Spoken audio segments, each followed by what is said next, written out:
Today, we're going to take a closer look at Tesla, ticker TSLA, and three major updates affecting the company. Let's get started with today's episode. First, let's take a quick look right now from its 3-year high. The stock is down roughly 61%. And if we take a closer look at the stock price right now, sitting at $162, the stock is pretty much flat, coming from a pretty red day earlier this morning. So the three topics we're going to take a closer look at today is first, Tesla reportedly is importing their new Model Y variant from China to Canada. Then we're also going to take a closer look at their Tesla battery update, where they talk a little bit of how the battery kind of weakens over time. And the final topic is probably the one I'm most excited about, but I'll save that for later. So let's start off with the Canadian market and this kind of import update. And this has to do with, one, Canada, and also the Gigafactory in Shanghai. But in Canada, last week, the Model Y rear-wheel drive variant launched at a price of roughly 59,900 Canadian dollars. At this price point, it does give it access to that $12,000 incentives. I by no means live in Canada, but my real question is, like many people probably believe, it's very snowy, very cold there. How high is the demand for a rear-wheel drive vehicle in Canada? I mean, in my belief, obviously, a company would try to understand the demand there for a certain variant before putting in there. But I do want to hear from any Canadian viewers out here that, hey, how high is that rear-wheel drive market for you guys up there?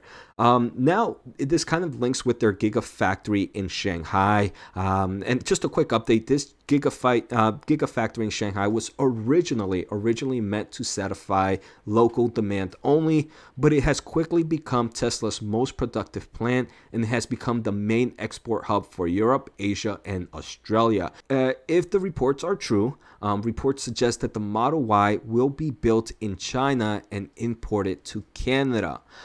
This would be Tesla's first North American import, especially from China here. So very interesting. It's definitely shifting around the overall mechanics of the company. So some people might be excited about this.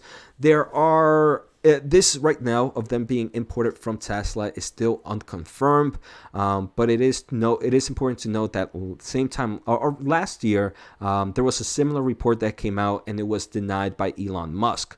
Obviously, a lot has changed in the year, the dynamics of the EV market and the vehicle market in general. So it's not unheard of that, hey, a company last year didn't want to try something, but this year it makes sense. Sometimes things are moving parts, but it is important to kind of adapt to the current situation. And maybe last year there was no reason to adapt, but maybe this year there is. So I do have some questions. I'm pretty sure I asked them during the video so far, but I want to know, what's the demand for a rear-wheel drive in Canada? How well would this variant do?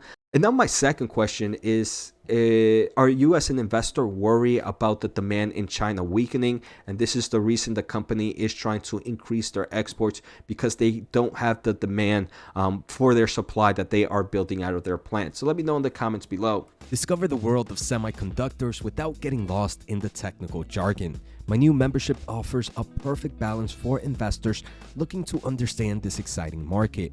Using my electrical engineering knowledge and experience, I will release weekly exclusive videos ranging from quick 5-minute 101s to in-depth analysis, covering not just popular chip stocks, but aiming to explore every public semiconductor.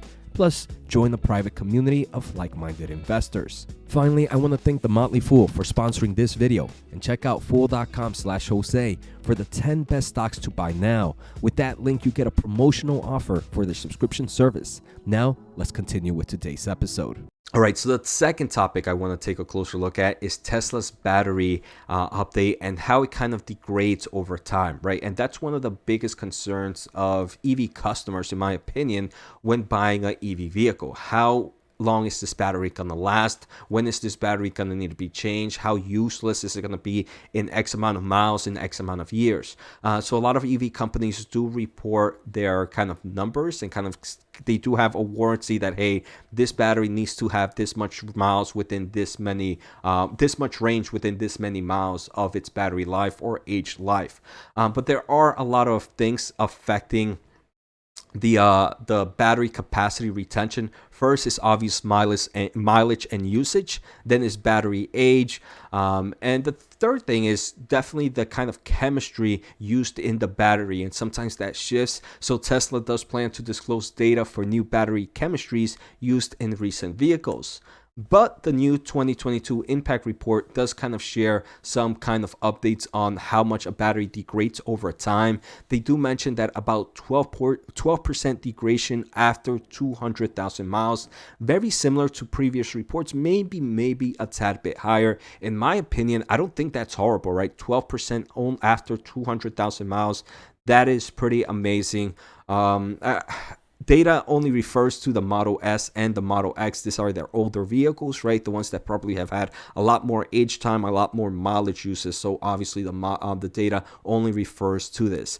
Depending on the model and the battery pack, it varies the kind of degradation over time. For example, Tesla's 90 kilowatt per hour pack loses capacity faster than the 85 kilowatt per hour pack, right? So that's to understand. They also mentioned that early data from the Model 3 and the Model Y show strong capacity retention of less than 10% after 100,000 miles and less than 15% after 200,000 miles. I do believe that's still pretty impressive. If I was if I was an electric vehicle owner, these numbers wouldn't scare me at all. I think these are pretty impressive. I thought they would be a lot worse, in my honest opinion. They also mentioned that the average battery capacity retention stays within Tesla's guaranteed capacity in their vehicle warranty. So that's great news. Now, the final topic I want to take a closer look is Cruise, and the CEO of Cruise today tweeted this, that now Cruise Robotaxi is available 24/7 across all of San Francisco. And I think this is a major move in the Robotaxi market. Maybe not a great move for Tesla right now because, right, the ways Cruise and Tesla are trying to go with autonomy are in different technology ways. Cruise back then was always in San Francisco, but they were only able to run during like their time and during non-traffic peak time and only around certain areas. Now they're able to do it anywhere in San Francisco at any time. So I think that's pretty impressive.